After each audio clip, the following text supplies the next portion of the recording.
আসসালামু আলাইকুম রহমতুল্লাহি ওবরাকাতুহু।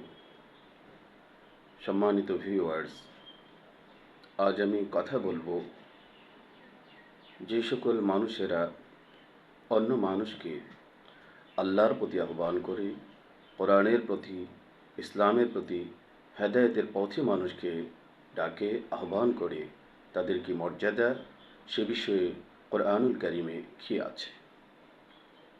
আল্লাহ সুবহানাহু ওয়া তাআলা পবিত্র কোরআনুল কারিমের অন্যতম একটি সূরা, সূরা হামিম সাজদা, যার অপর নাম সূরা ফুসসিলাত, এই সূরার ৩৩ নম্বর আয়াতে ইরশাদ ফরমান, ওমান আহসানু কওলাম মিম্মান দাআ ইলাল্লাহি ওয়া আমিলা সালিহাও ওয়া ক্বালা ইন্নানি মিনাল মুসলিমিন।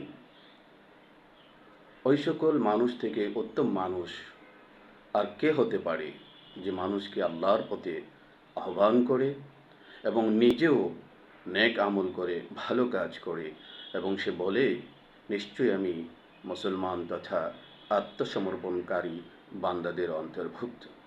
আল্লাহ সুবহানাহু ওয়া তাআলা আমাদের সকলকে এই সকল নেক বান্দাদের অন্তর্ভুক্ত হওয়ার তৌফিক দান করুন বলি আমিন।